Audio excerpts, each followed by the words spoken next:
மோடி அரசுக்கு எதிராகவும் மாநிலத்தில் இருக்கக்கூடிய அரசு தொழிலாளர் விரோதத்திற்கு கண்டித்து நடைபெறுகிறது. காலையில் மயிலாடுதுறை நடந்து இன்று சீர்காழியில் ஒரு மாவட்டத்தில் 2 இடங்களில் நடைபெறுகிறது. கிராமப்புறத்திலிருந்து வருகின்ற 3 நாள் வேலை திட்ட தொழிலாளர்கள், விவசாய தொழிலாளர்கள், மாநகராட்சி தொழிலாளர்கள் அனைவருக்கும் உழைப்போர் உரிமை இயக்கம் தேசிய வணக்கத்தை தெரிவித்துக் கொள்கிறேன். 3 நாள் வேலை அந்த வேலை திட்டத்திற்கு முதல்ல தேசிய ஊரக வேலை உத்தரவாத சட்டம் என்று பெயர் வந்தது. அதற்கு பிறகு மன்மோகன் சிங் பிரதமராக இருந்து மகாத்மா காந்தி வேலை திட்டம் அப்படின்னு சொல்லுவாங்க. நான் 1900 பேர் மறந்தேன். மோடி கொண்டு வந்த பேரை மோடி பேரை மட்டும் மாற்றிவிட்டார். காந்தி பெயர் இருக்கக்கூடாது.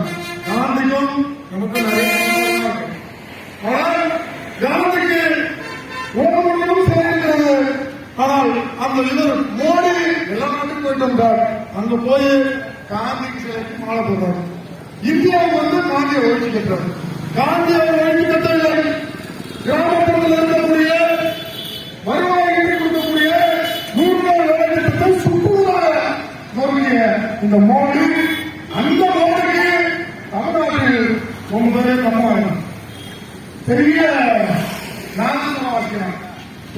பெரிய அறிவிச்சி எடப்பாடி பழனிசாமி. அவர் இது சம்பந்தமா பேசுகிறது. அவர் கட்சியில் இருக்கிறதும் மோடி பேர் நீக்கிறது சரிதான், இப்பொழுது வந்துகிற பேர் சரிதான் என்று சொல்லுகிறார். இப்பொழுது கிராமப்புறங்களில் சொல்லும்போது அந்த வேலை திட்டத்திற்கு 100 நாள் வேலை திட்டத்திற்கு என்ன சொல்றாங்க? யாரும் 100 நாள் கொடுக்கல, 6 நாள் தராங்க. அதிகபட்சமா 20 நாள். எங்கேயாவது 30 நாள் அது உள்ள போராட்டம் நடக்குது.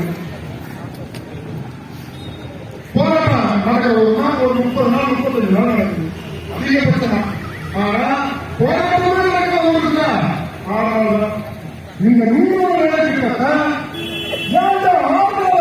பார்த்தா அதிகாரி கொடுக்க லஞ்சம், ரேடியோல இருந்து ஓவர்ல இருந்து கிளர்க்ல இருந்து அனைவருக்குமே ஊழல் அட்டை போட்டு வச்சு வருது. கேட்டா விவசாய தொழிலாளர் சங்க போராட்டம் வச்சா நீங்க அங்க போற இங்க என்ன செய்யறாங்க? 600 வேலை கொடு, 200 வேலை கொடு, 600 கூலி கொடுக்கல. ஆனா ஆட்சியாளரும் அதிகாரிகளும் இந்த வேலை திட்டத்தை ஒழிச்சு கட்டுறதுல ரொம்ப தீவிரமா ஈடுபட்டிருக்காங்க. நமது சங்கம் கிராமத்தோறும் இதுக்கான பரப்புரை பயணம் இருக்கிறது. அந்த பரப்புரை பயணத்திற்கு வீடுதோறும் வீடுதோறும் தோழர்கள் வரக்கூடாது.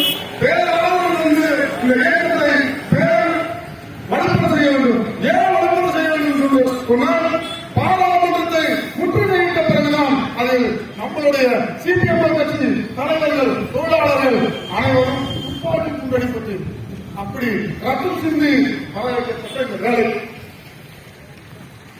மோடியோட ஆள் வந்து எங்கேயாவது ஒரு குறித்து ஒரு மனு கொடுத்துருக்காங்க 100 நாள் வேலை. இல்ல இங்க இருக்கிற இந்து முன்னணி, RSS, விஸ்வந்த பரிசுக்கு இது போன்ற கட்சிகளுக்கு மோடியோட சகாக்கள் அவன் எங்கேயாவது 100 நாள் வேலை கொடு, சம்பளத்தை உயர்த்தி கொடு, எங்கேயாவது ஒரு வீடியோ மனு கொடுத்துருக்காங்க.